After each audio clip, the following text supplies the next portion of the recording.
Mari kita berdoa. Kami mengucapkan syukur Tuhan. Kalau pada hari ini kami bisa melaksanakan ibadah. Itu adalah berkat kemurahan-Mu. Walaupun kami belum bisa beribadah tatap muka.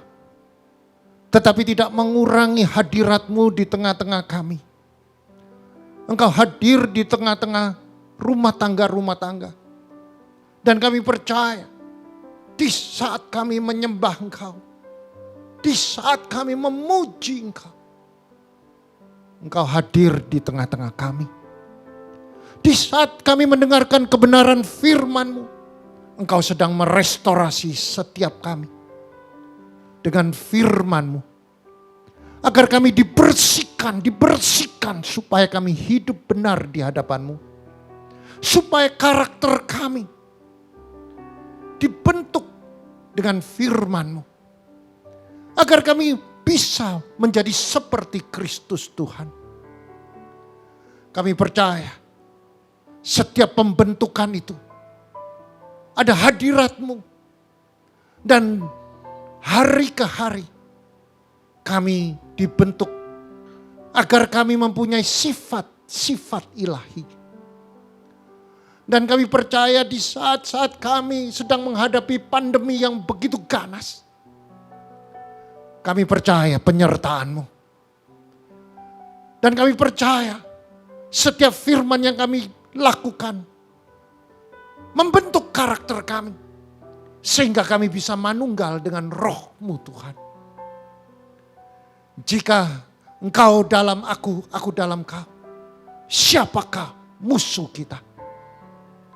Lindungi jemaat-Mu, lindungi orang-orang percaya. Hanya di dalam nama Kristus kami berdoa. Mari yang percaya, bersama saya katakan amin. Shalom. Saya percaya setiap saudara mendengarkan berita-berita yang sangat-sangat mengagetkan.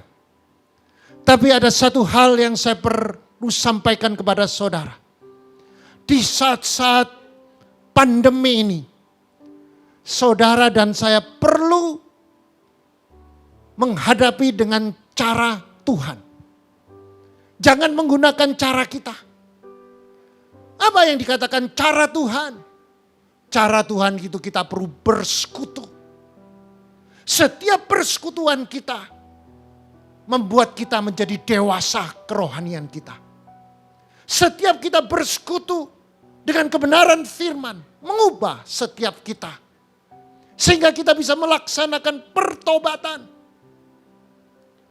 Dan setiap pertobatan itu membuat kita terbentuk karakter kita. Sehingga hadirat Allah hadir di tengah-tengah kehidupan kita. Kita perlu belajar saudara. Di dalam kehidupan jemaat mula-mula 2000 tahun yang lalu. Di mana mereka sedang mengalami proses. Di mana mereka sedang mengalami masalah. Di mana mereka sedang kehilangan jati diri mereka. Kehilangan kepercayaan mereka. Kehilangan orang yang diandalkan mereka. Yaitu Yesus mati di atas kayu salib. Mereka melarikan diri, mereka bahkan tidak berani mengakui bahwa mereka murid Kristus. Tetapi melalui proses demi proses, dimulai dari kebangkitan Kristus dari kematian. Dan dia mendeklarasikan dan dia membuktikan betapa dahsyatnya apa yang dilakukan oleh Kristus. Dia bangkit. Dia buktikan bagi orang yang tidak percaya. Tiba-tiba dia datang di tengah-tengah kamar pintu yang sudah terkunci. Di situ terjadi sebuah peristiwa bahwa semua murid-murid Kristus mengakui bahwa Yesus adalah Allah. Saudara, Pada hari ini saya akan membawakan kebenaran firman dengan tema bersekutu, bertobat, menarik hadirat Allah. Maka dari itu kita perlu mengerti bahwa mengapa kita harus bersekutu. Persekutuan itu ada dua macam, baik secara horizontal maupun secara vertikal. Di dalam persekutuan itu, yang dikatakan mesbah, dimulai dari keluarga. Setiap keluarga harus bersekutu untuk menghadapi masa-masa sukar. Dari persekutuan kita menyembah, kita berdoa, kita memuji, mendengarkan firman. Firman itu membuat kita bertobat. Firman itu adalah cerminan hidup kita. Maka pada waktu kita melaksanakan pertobatan itu,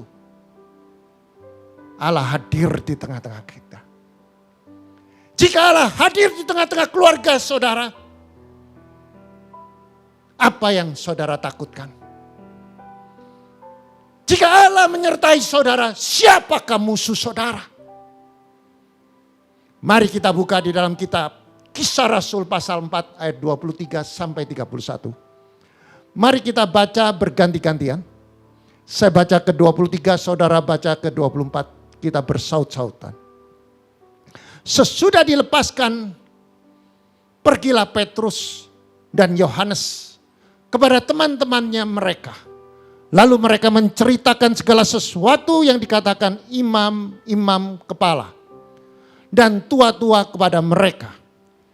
Ketika teman-teman mereka mendengar hal itu, berserulah mereka bersama-sama kepada Allah, katanya, "Ya Tuhan, Engkaulah yang menjadikan langit dan bumi, laut dan segala isinya." Dan oleh Roh Kudus dengan pelantaran hamba-Mu Daud, Bapa kami, Engkau telah berfirman, mengapa rusuh bangsa-bangsa? Mengapa suku-suku bangsa mereka reka perkara yang sia-sia? Raja-raja dunia bersiap-siap dan para pembesar berkumpul untuk melawan Tuhan dan yang diurapinya.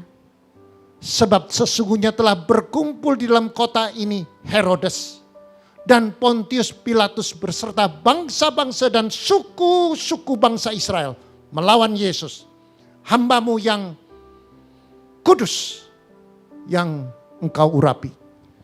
Untuk melaksanakan segala sesuatu yang telah Engkau tentukan dari semula oleh kuasa dan kehendak-Mu. Dan sekarang, ya Tuhan, lihat bagaimana mereka mengancam kami dan berikanlah kepada hamba-hamba-Mu keberanian untuk memberitakan firman-Mu. Ulurkanlah tangan-Mu untuk menyembuhkan orang dan adakanlah tanda-tanda dan mujizat-mujizat oleh nama Yesus hamba-Mu yang kudus. Dan ketika mereka sedang berdoa, goyanglah tempat mereka berkumpul. Dan mereka semua penuh dengan Roh Kudus. Lalu mereka memberitakan firman Allah dengan berani. Yang percaya firman Tuhan katakan amin. Masa sukar yang sedang kita hadapi adalah tantangan hidup yang diizinkan Tuhan terjadi. Karena manusia sudah melakukan kejahatan dan dosa yang begitu dalam. Kalau kita membaca di dalam kitab 2 Timotius pasal 3 ayat 1 sampai 7. Mari saudara baca dengan cepat. Supaya saudara mengerti apa yang sedang terjadi pada akhir zaman ini. Apa yang sedang dilakukan oleh manusia.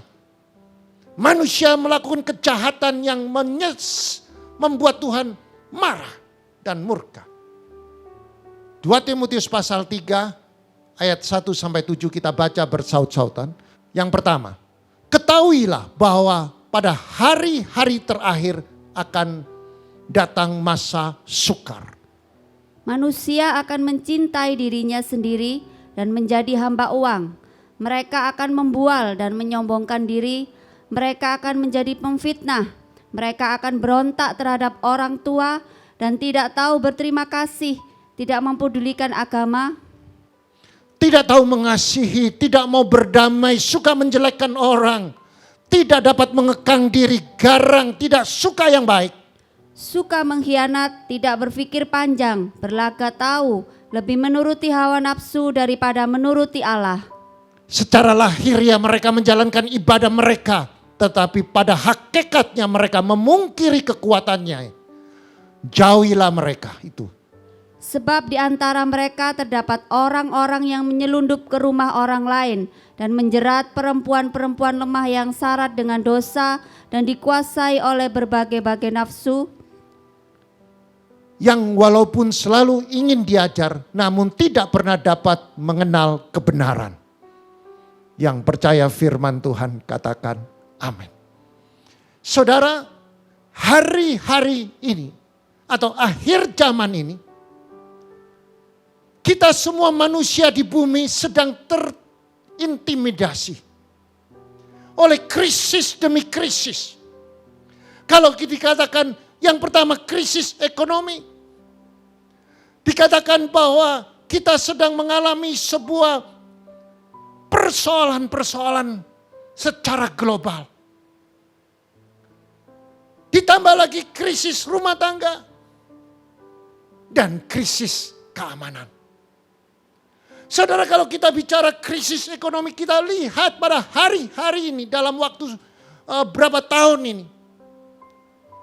Secara global, ekonomi makin hari makin sukar.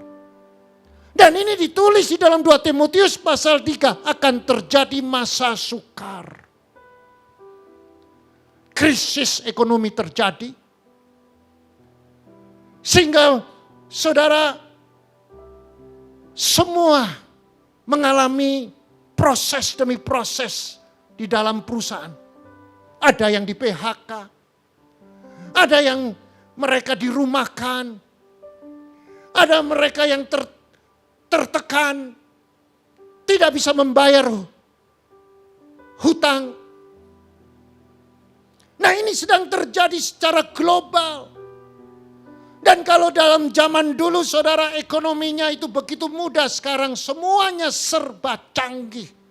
Bagi perusahaan yang tidak bisa mengikuti kecanggihan pada akhir zaman ini, maka dia akan ditinggalkan. Belum lagi krisis rumah tangga saudara. Berapa banyak terjadi perceraian, perselingkuhan.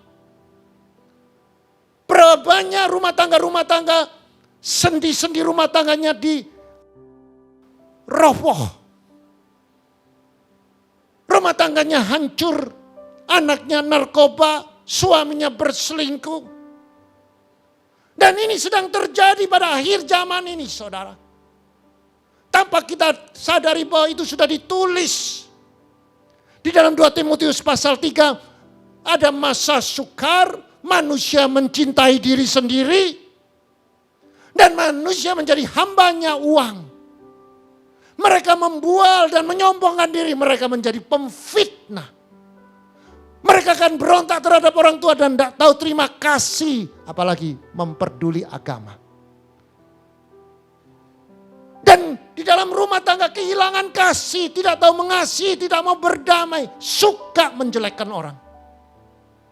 Bahkan mulutnya saudara tidak ada kekang lagi. Tidak bisa mengekang diri. Garang. Tidak suka yang baik. Sukanya apa? Mengkhianati. Untuk mendapatkan sesuatu yang lebih menguntungkan. Dan segala sesuatu keputusan sudah tidak pikir panjang lagi. Berlagak tahu. Lebih menuruti hawa nafsu daripada nuruti Tuhan. Sekarang ini banyak orang-orang nuruti hawa nafsu daripada menuruti firman Allah. Hari-hari ini kita semua manusia di bumi sedang terintimidasi oleh krisis. Baik ekonomi, baik rumah tangga, maupun keamanan. Saya katakan keamanan bukan hanya secara kita itu ada ancaman dari kaum teroris saja saudara. Tetapi jangan lupa saudara. Keamanan yang ada pada kehidupan kita sehari-hari itu sudah terancam. Karena apa? Ada COVID-19 yang belum selesai, ditambah lagi varian Delta yang amat sangat ganas dan menakutkan. Dan semua mal-mal ditutup, toko-toko ditutup, kantor-kantor, bahkan rumah-rumah ibadah dinonaktifkan sementara, saudara. Karena untuk menghindari kerumunan, menghindari saudara tertularnya begitu cepat. Maka dari itu saya perlu sampaikan kepada setiap jemaat gereja House of Glory. Kita harus mendukung PPKM darurat ini. Kita harus dukung pemerintah. Supaya apa? Mata rantai COVID-19 varian Delta ini diputuskan semuanya. Kita berdoa. Setiap rumah-rumah, jemaat-jemaat House of Glory berdoa, FA berdoa, pendoa juga berdoa. Para full timer, para pengerja berdoa di rumah-rumah, berdoa untuk orang yang sedang mengalami COVID. Berdoa untuk pemerintah.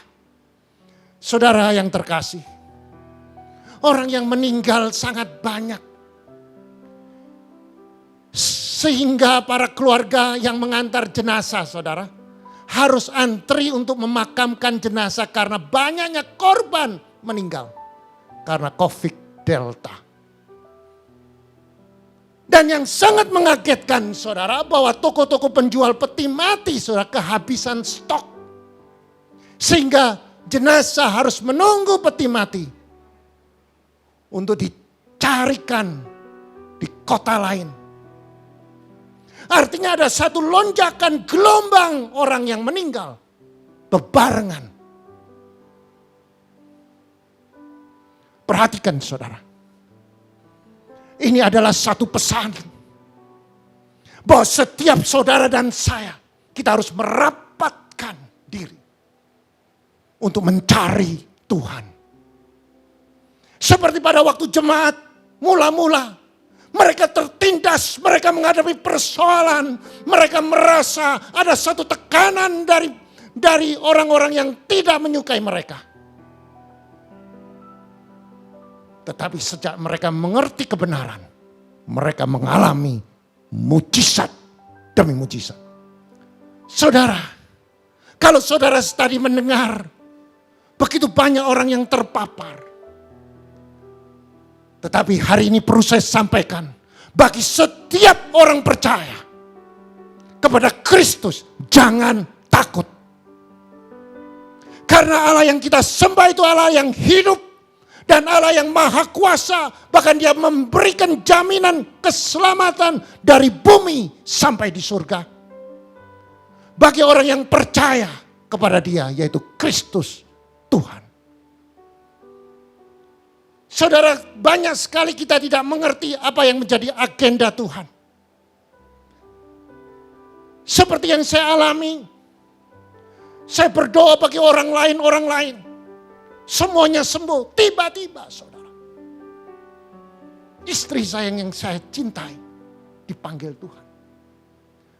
Pada waktu itu saya berdoa, Tuhan mengapa ini terjadi?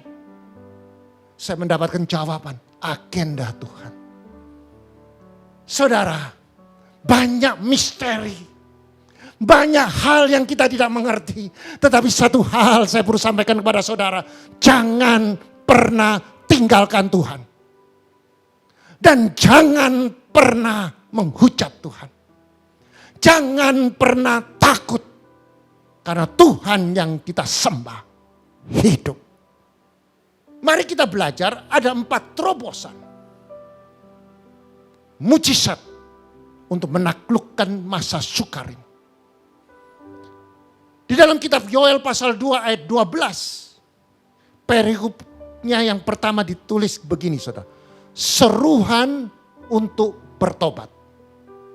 Saudara, untuk menghadapi masa sukar itu ada satu perintah dari Tuhan. Bertobat. Saudara, saya tidak mengerti kenapa ayat ini yang begitu tegas mengucapkan seruan untuk bertobat.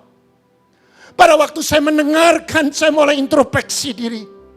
Ternyata saya tidak banyak juga yang benar. Banyak kekurangan. Kita harus berubah. Bagaimana kita cara beribadah, bagaimana kita cara menyembah Tuhan, bagaimana kita mendengarkan firman, bagaimana kita mensikapi firman Allah. Bagaimana respon kita dengan firman sebagai orang percaya.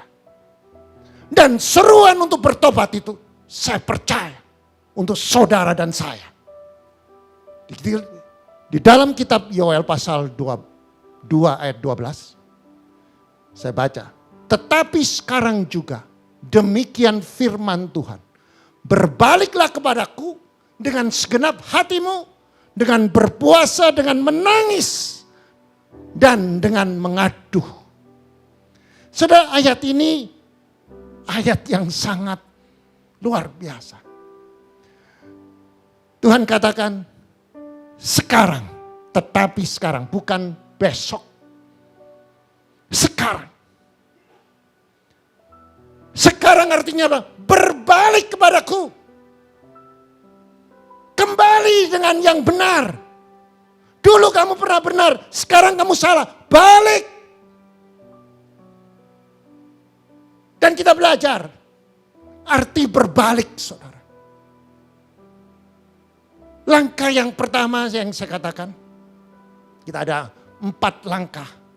Langkah yang pertama, bertobat dari hati yang insaf. Dengan mulai hidup yang baru dan benar. Itu artinya berbalik, saudara. Berbalik kepadaku dengan segenap hati. Berbalik artinya apa? Sop. Sop itu artinya return from the starting. Kembali dari awal. Awalnya kamu mengenal Tuhan dengan segenap hati, segenap jiwa, segenap akal budi. Kamu mempunyai roh yang menyala-nyala. Kamu mempunyai kasih yang mula-mula. Balik seperti dulu kembali.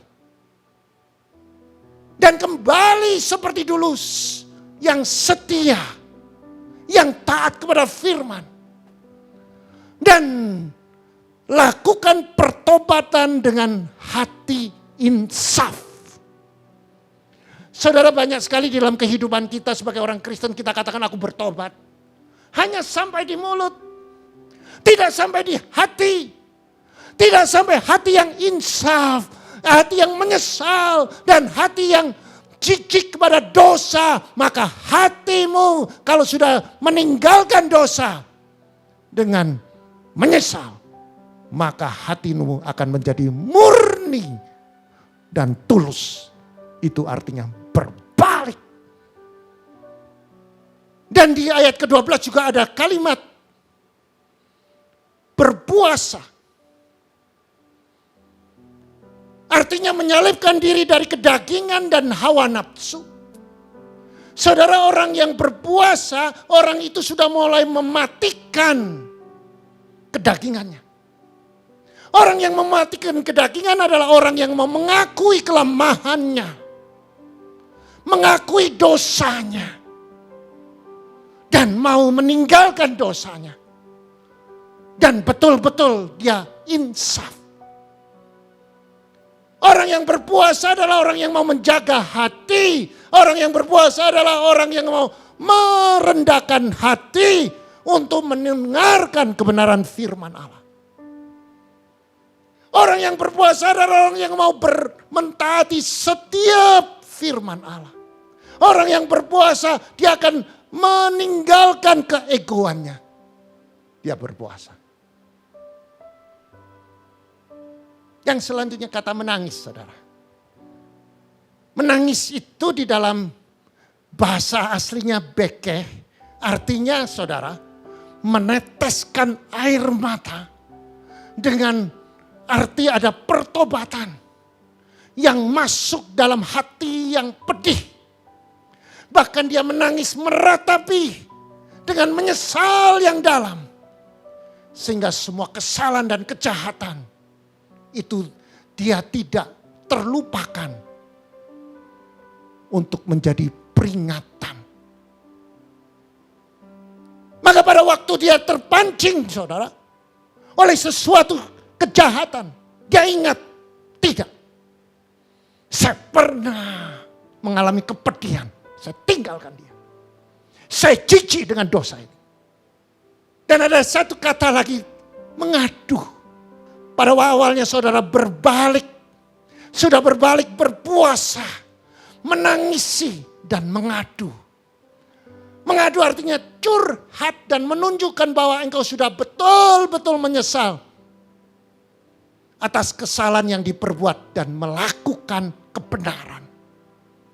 Saudara, langkah yang kedua, koyakkan hatimu. Jangan pakaianmu. Kita baca di dalam Yoel pasal 2 ayat 13. Koyakkanlah hatimu dan jangan pakaianmu. Berbaliklah kepada Tuhan Allahmu.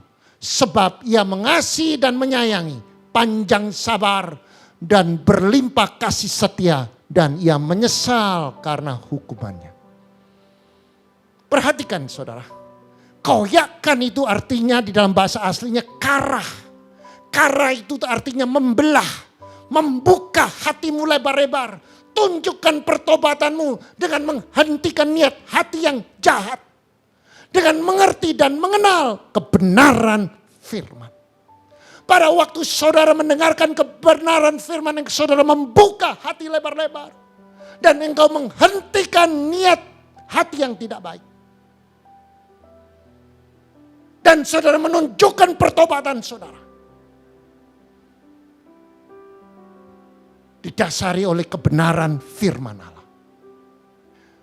Dan ada pesan yang mengatakan, jangan yang dikoyakkan itu hanya pakaianmu. Kita kerap kali melakukan pertobatan itu hanya secara fiktif. Pertobatan abal-abal, saudara. Dan firman Tuhan dengan tegas mengatakan, jangan pakaianmu yang dikoyakkan, tetapi tunjukkan hatimu yang sudah diremukkan dengan melakukan kebenaran firman Tuhan. Artinya jangan jadi Kristen munafik. Kristen yang hanya casingnya Kristen, tetapinya hati dan perbuatannya busuk dan jahat.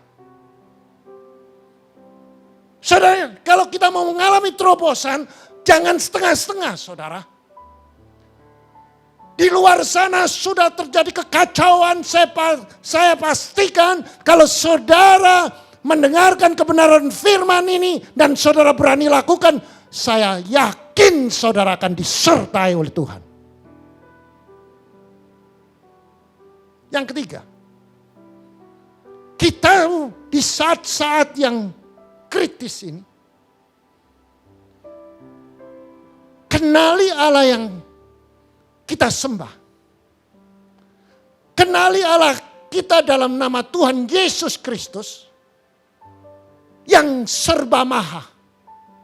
Dia adalah maha kasih, maha pengampun.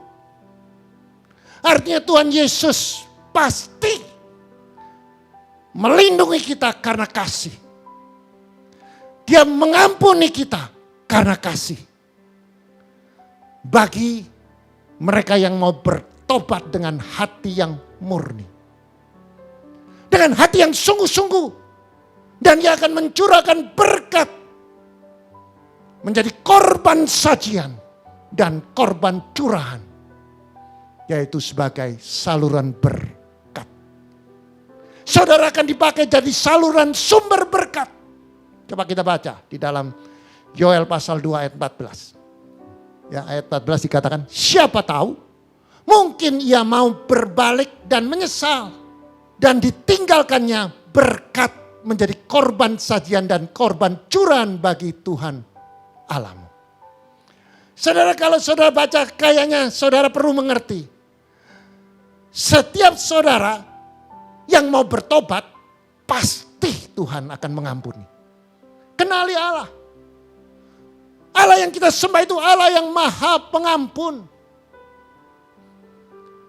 Dia mengampuni segala dosa kita. Yang seperti dilakukan oleh murid-murid Yesus yang pernah menyangkal Yesus. Dia menyangkal Yesus. Yesus katakan, kamu akan menyangkal aku 3 kali sebelum ayam berkokok. Dia katakan tidak mungkin. Dan itu terjadi. Tetapi Allah yang kita kasih itu Allah yang mengampuni. Dia ampuni segala dosa.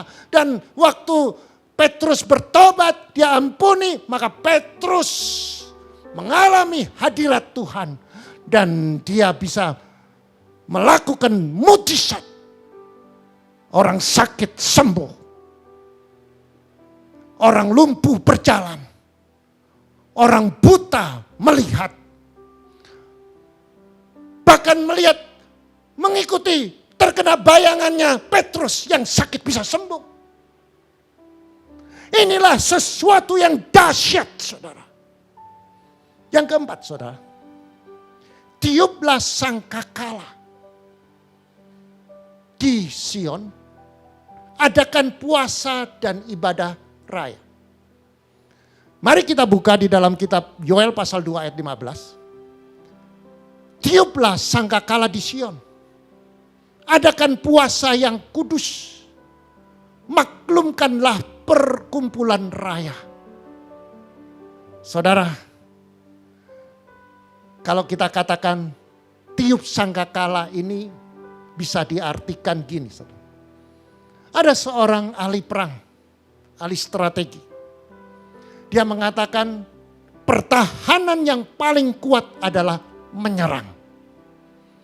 Saudara, setiap saudara kalau mau mengerti tentang peperangan,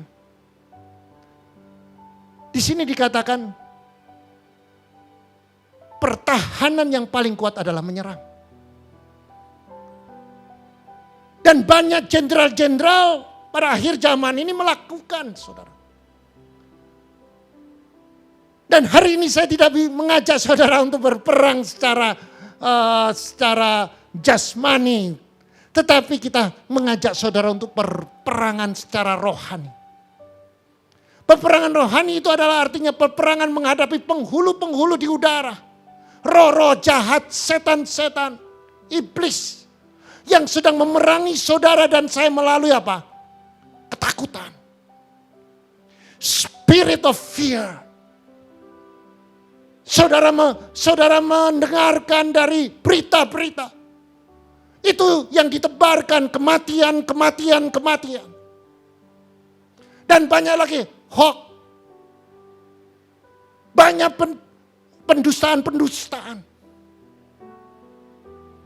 Maka dari itu saya mau mengajak saudara untuk merapatkan barisan.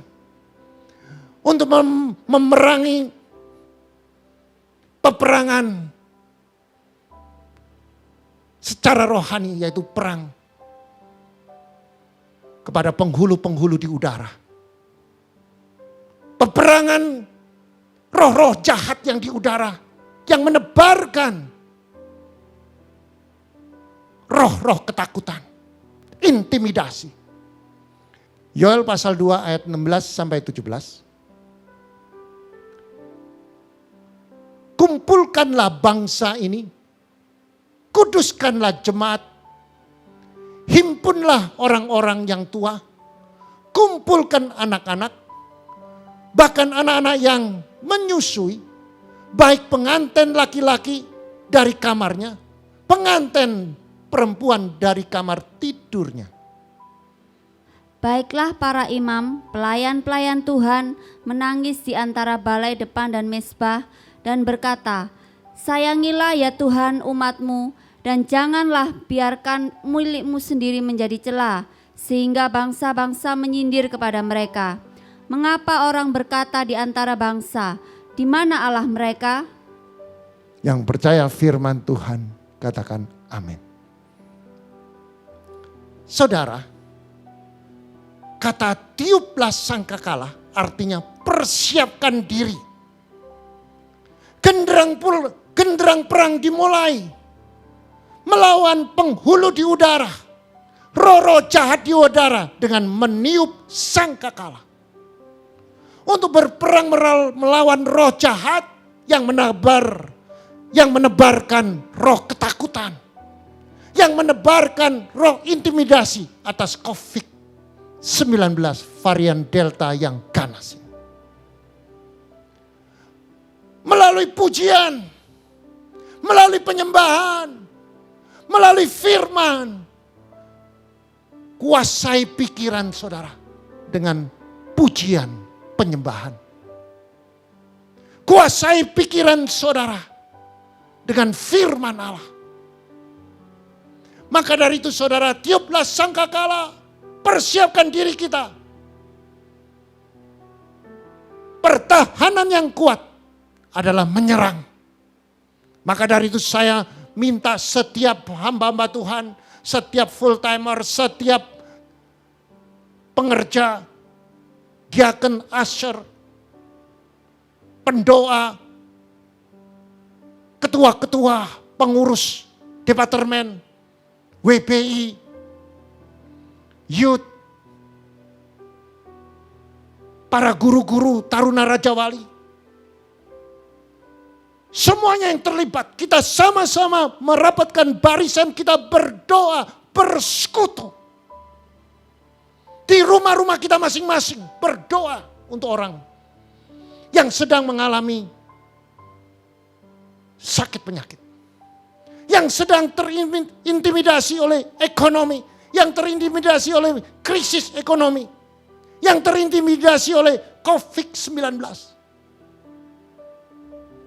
Atau yang terpapar oleh COVID-19 varian Delta.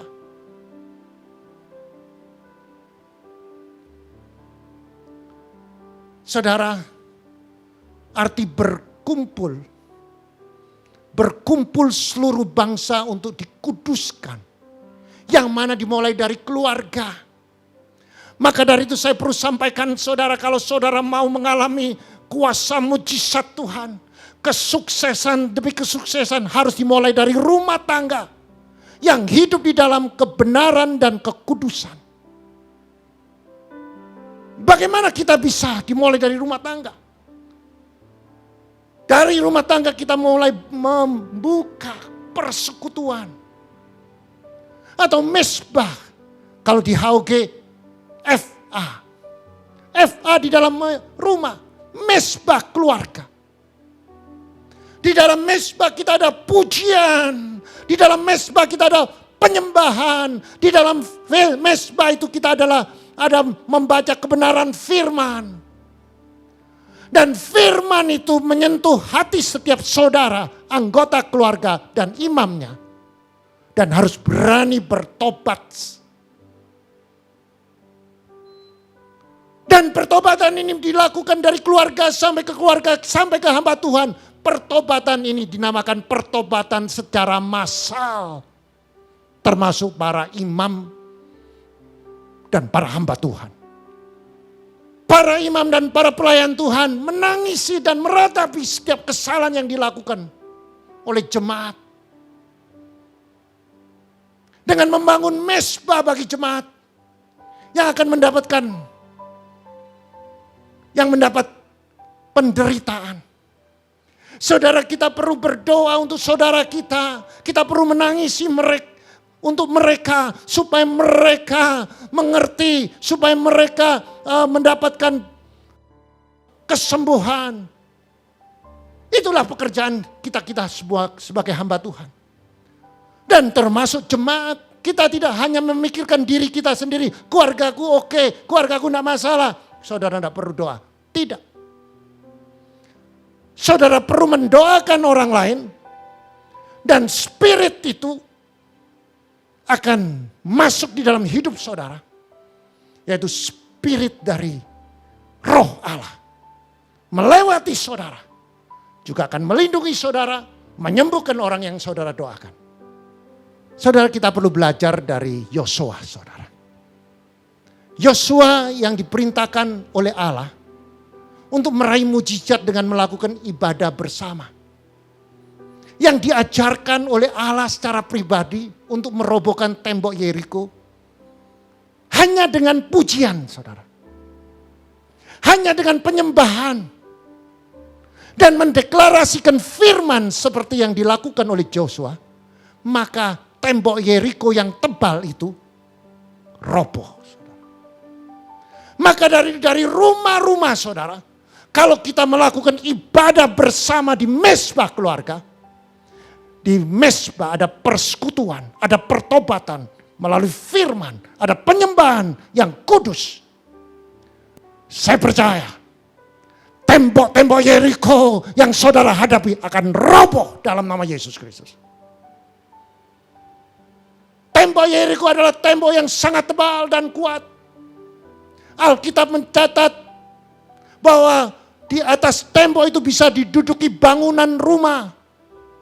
Artinya tembok Yeriko kekuatannya sangat luar biasa. Dan di samping itu tebalnya 8 kereta dijejer berdampingan. Saudara, ada seorang pakar arkeologi mengatakan, John Garstang mengatakan demikian, bahwa tembok Yeriko itu terdiri dari 2 lapis. Lapis yang pertama menghadapi musuh, yang lapis kedua menghadapi serangan banjir. Tembok Yeriko itu berbentuk tower dengan diameter 9 meter dan di atasnya diameternya 7 meter ditambah 1,5 meter. Artinya saudara, tembok ini begitu tebal. Tetapi hanya dengan pujian, penyembahan, tembok itu roboh. Saya tahu saudara, ada harga yang harus dibayar oleh Joshua. Ada harga yang harus dilakukan oleh Joshua dengan benar. Tuhan mengatakan, kelilingi kota atau kelilingi tembok itu 6 kali setiap hari. Artinya kelilingi 6 kali, setiap hari 1 kali. Dengan prajurit bersenjata di depan imam, di depan 7 imam disertai tabut perjanjian. Tabut perjanjian adalah lambang dari hadirat Allah. Saudara. Nah, melakukan ini saudara tidak mudah. Ada beberapa langkah, kalau kita ada waktu saya jelaskan saudara.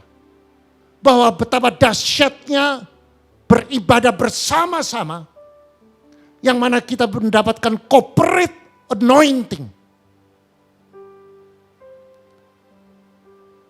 Joshua yang pertama dia lakukan. Ya, yang pertama. Tuhan sebagai Allah Bapa. Yang mendidik agar Joshua dan prajuritnya dapat melakukan dengan taat firman Tuhan. Yaitu mengelilingi setiap pagi tanpa melaksanakan penyerangan dan hanya meniup sangkakala. Saudara, perintah ini sangat-sangat ironis. Satu sisi saudara, Joshua disuruh merobohkan atau berperang, tetapi saudara tidak disuruh menyerang secara fisik. Tetapi dia disuruh menyerang secara spiritual. Mengapa? Yang pertama saudara, selama 6 hari Tuhan melatih Joshua dan prajuritnya bersenjata. Orang yang bersenjata adalah orang yang dilatih untuk berperang. Tapi ini tidak saudara. Untuk meniup sangkakala. Itu gambarnya memuji, menyembah Allah. Dan yang selanjutnya, waktu dia mengelilingi, dididik untuk menguasai diri. selama 6 hari prajurit ini bersenjata, bisa ditafsirkan dia pada waktu mengelilingi, dia bisa dicemooh, dia bisa dibuli dari atas tembok, dia bisa diludahi, dia bisa dipancing supaya marah. Tetapi prajurit ini yang bersenjata, dia tetap taat kepada setiap perintah firman Tuhan. Prajurit ini bisa diprovokasi dari atas tembok. Tetapi prajurit ini yang bersenjata berhasil menguasai diri dan taat melaksanakan firman Allah. Ini penting, saudara. Di dalam persekutuan, kita harus belajar apa yang ditulis di dalam firman. Kita bahkan melakukan firman. Kita harus bisa menguasai diri kita. Dan kita tidak bisa diprovokasi dengan keadaan. Saudara boleh mendengar ada berita-berita yang jelek. Tapi satu, tetap menyembah Tuhan. Tetap memuji Tuhan. Tetap mendengarkan firman dan melakukan firman dengan taat. Dan Tuhan mengajar 7 imam untuk bersatu, saudara. Saudara kalau mengumpulkan hamba-hamba Tuhan untuk menjadi satu, tidak gampang, saudara. Setiap hamba Tuhan punya kesibukan. Setiap hamba Tuhan mempunyai idealisme sendiri-sendiri. Bagaimana seorang Joshua, dia adalah seorang pembantunya Musa. Untuk mengajarkan para imam untuk melakukan baris berbaris. Dan untuk bersatu. Ini adalah sesuatu yang tidak mungkin, saudara. Tetapi karena ketaatan. Karena para imam mengenal Tuhannya. Dia pakai Yosua, dia kenal Yosua sedang dipakai Tuhan. Para imam merendahkan hati, mentaati setiap perintah dari Joshua. Mereka bersedia bersatu. Dalam bahasa aslinya homoto madon. Maka para imam itu pasang badan, saudara. Dia tidak bersenjata tapi dia mempunyai sangkakala. Dia sehati, sepikir, seperasaan. Apa yang diperintahkan untuk meniup satu kali, dia tiup sekali. Sekali satu keliling sehari. Tidak mudah, saudara, pakai imam yang bisa mau bersatu dengan mendengarkan perintah dari seorang pembantunya Musa. Tetapi karena kerendahan hati, maka terjadilah kesatuan, sehati, sepikir, seperasaan. Demikian juga di dalam rumah tangga. Kesatuan itu penting. Di dalam rumah tangga kita hanya memikirkan diri kita. Tanggalkan keegoanmu. Imam harus yang memimpin dan bertanggung jawab. Imam yang bijaksana mengasihi istri dan anak-anaknya seperti Kristus mengasihi jemaat. Itu perintah Tuhan. Dan imam yang bijaksana adalah imam yang mengayomi, melindungi, mengasihi, peduli, menguatkan, mendidik, mengajar kebenaran firman. Dan menjadi contoh di tengah-tengah keluarga. Istri wajib tunduk. Istri penolong yang bijak. Membantu suami, menolong suami, menguatkan suami. Tapi tidak menguasai suami.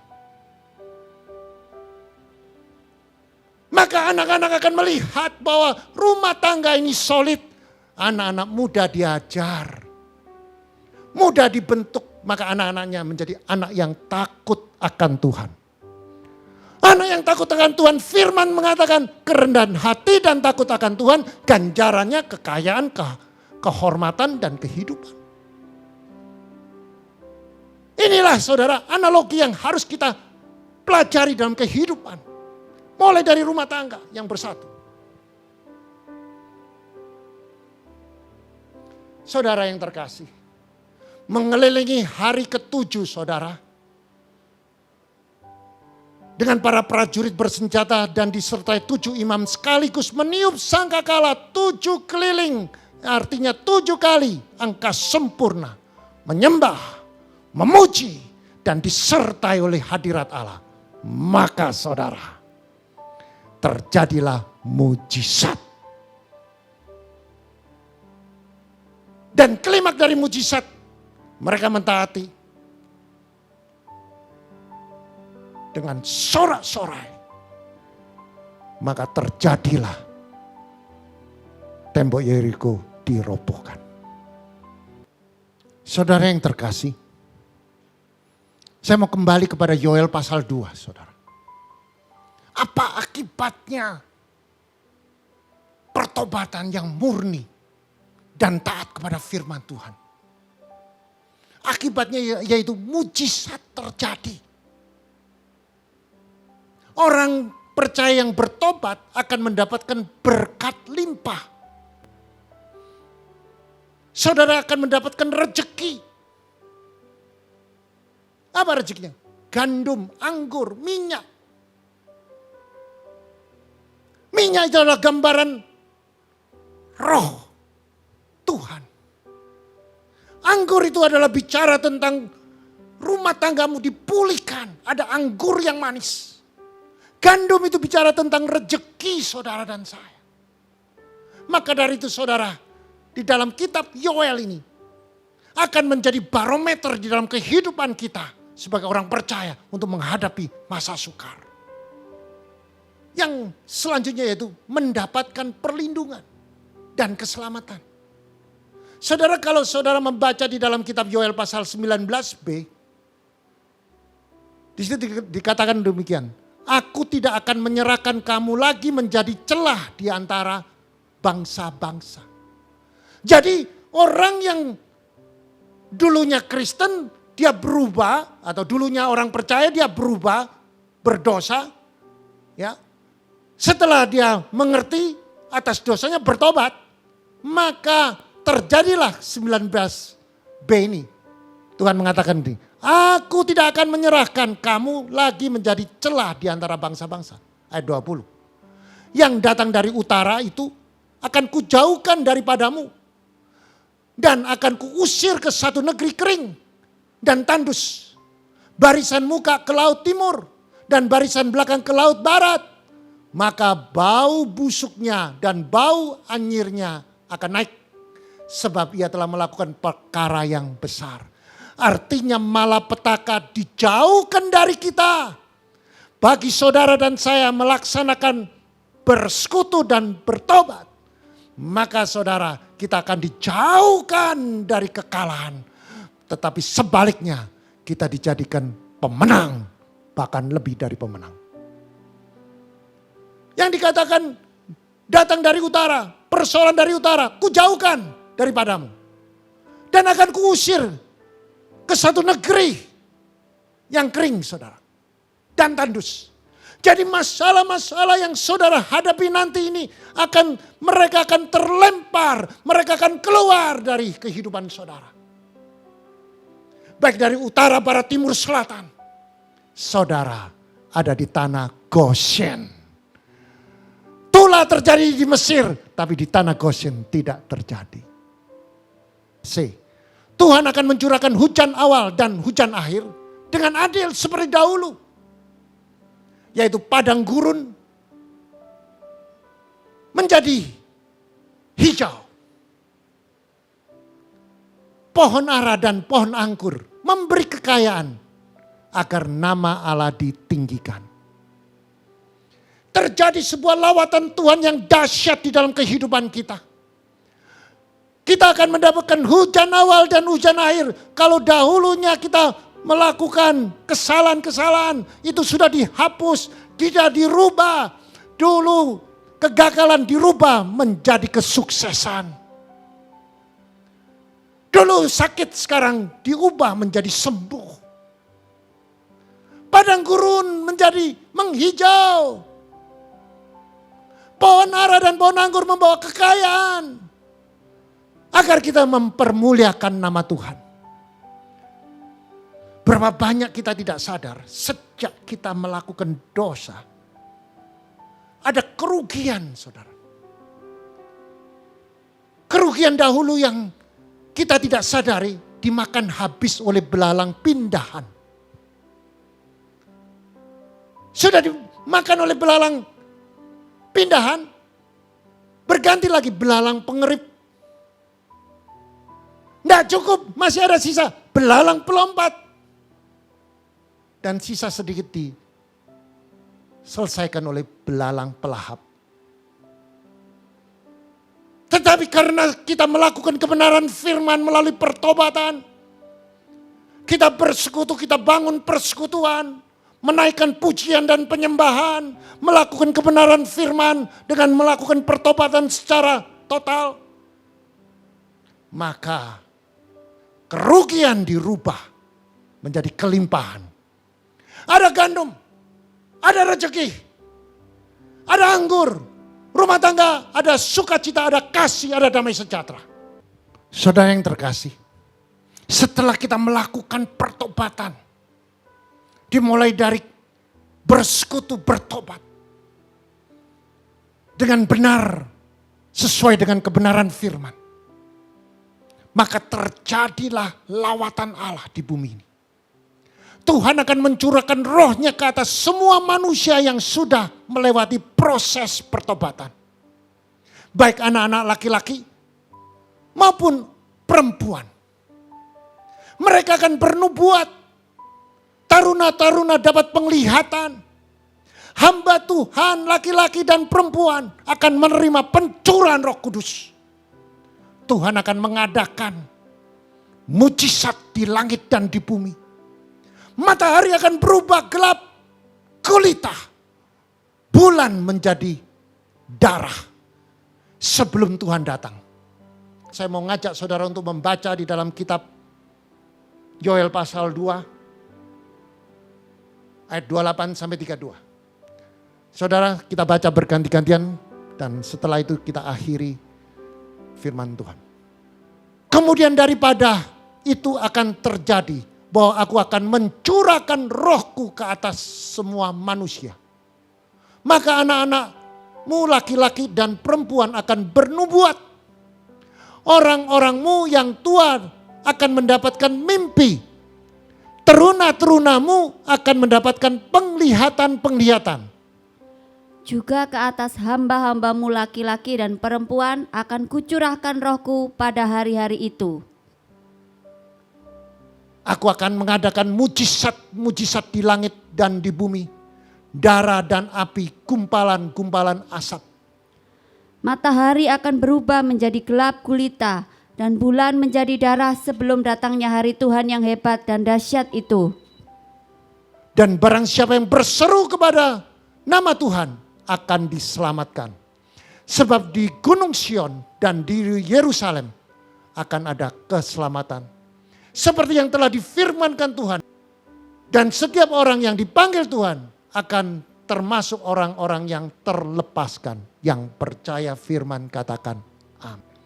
Saudara, inilah klimaks saudara. Maka akan terjadi setiap saudara mulai dari rumah-rumah saudara. Mengadakan pertobatan secara total. Membangun mesbah keluarga.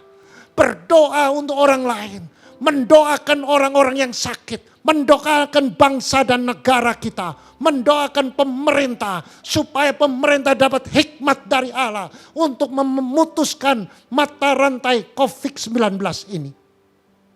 Dan kita berdoa kepada saudara-saudara kita yang sedang terpapar. Kita berdoa untuk ekonomi Indonesia. Kita berdoa supaya ekonomi ini berubah menjadi ekonomi yang positif. Kita berdoa supaya Indonesia menjadi Indonesia yang kuat dan makmur dan damai sejahtera dan aman. Setiap keluarga-keluarga yang berdoa bagi bangsa dan negara dan bagi sesama kita. Saya percaya lawatan Tuhan akan terjadi. Orang sakit sembuh. Ekonomi kita akan dipulihkan. Kita akan menjadi negara yang makmur dan kuat di antara bangsa-bangsa. Barang siapa yang berseru kepada Yesus Kristus, Tuhan, dia diselamatkan. Saudara, ikut Yesus gratis. Hanya dengan mulut mengaku Yesus Tuhan, dengan hati percaya Yesus bangkit pada hari ketiga, maka saudara akan dibaptis dan saudara akan selamat di bumi sampai di surga. Mari kita tundukkan kepala.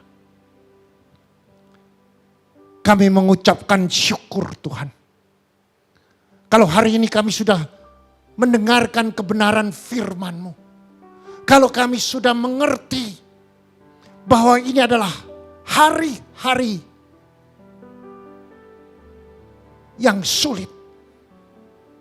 Tetapi kita sudah menemukan jawaban. Walaupun hari-hari yang sulit ini, kalau kita bersama Yesus, ada jalan keluar. Setiap saudara yang mendengarkan kebenaran firman, hati saudara tersentuh oleh firman Tuhan. Saudara boleh angkat tangan. Mungkin saudara sebagai orang Kristen yang tidak pernah bersekutu, tidak pernah berdoa bersama-sama di dalam keluarga, tidak membangun mesbah keluarga. Mungkin di dalam kehidupan saudara, di dalam rumah tangga saudara, saudara kehilangan damai sejahtera. Mungkin engkau sedang mengalami kesulitan di dalam ekonomi, atau saudara sedang mengalami sakit penyakit. Kuncinya satu, bangun mesbah bersekutu. Rapatkan barisanmu bersama keluargamu. Berdoa bersama. Setiap doa yang sudah melewati pertobatan ada kuasa. Maka dari itu setiap saudara perlu introspeksi diri. Apakah engkau sebagai imam yang sudah bijaksana? Apakah engkau sebagai penolong yang bijak? Sebagai istri? Apakah engkau sebagai anak sudah menghormati orang tua, mentaati orang tua? Apakah engkau sudah beribadah dengan sungguh-sungguh kepada Tuhan? Apakah engkau sudah melakukan kebenaran firman? Mari kita introspeksi diri. Mari kita bersekutu di dalam keluarga. Setiap saudara introspeksi, saudara perlu bertobat. Dan pertobatan yang sungguh-sungguh akan menarik hadirat Allah. Setiap saudara yang sudah angkat tangan, akui setiap dosa saudara di hadapan Tuhan. Bertobat. Bangun mesbah keluarga. Berdoa untuk orang lain. Berdoa untuk bangsa. Berdoa untuk sesama temanmu. Sepelayanan. Tanggalkan keegoan. Kasihi suamimu. Seperti engkau mengasihi diri sendiri. Jadilah imam yang bijaksana. Hormati orang tuamu.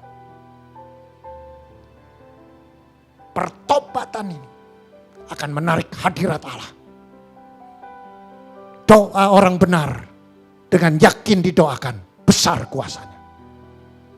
Tuhan, engkau lihat tangan-tangan yang terangkat, engkau jamah, pulihkan dalam nama Yesus Kristus. Kami percaya tidak ada yang mustahil bagi Allah. Nama Tuhan dipermuliakan.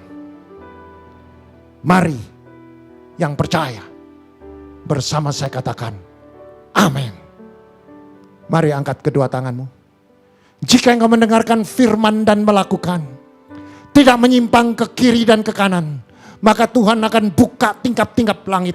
Diberkatilah kesehatanmu, diberkatilah rumah tanggamu, diberkatilah suamimu, diberkatilah istrimu, diberkatilah anak cucumu, diberkati kedua orang tuamu, diberkati kedua mertuamu, diberkatilah sanak saudaramu, diberkatilah usaha pekerjaanmu, diberkati tokomu, diberkati pabrikmu, diberkati ladangmu, diberkatilah ternakmu, diberkatilah seluruh aspek kehidupanmu, diberkatilah pelayananmu. Engkau akan naik tidak turun, engkau jadi kepala bukan ekor, engkau tidak hutang melainkan mutangi seluruh bangsa. Masuk diberkati, keluar diberkati. Apa yang kau kerjakan semuanya berhasil dan beruntung. Terimalah berkat damai sejahtera dan persekutuan Roh Kudus mulai hari ini sampai Maranatha dan sampai Tuhan Yesus datang kedua kalinya. Mari yang percaya dengan iman bersama saya katakan amin.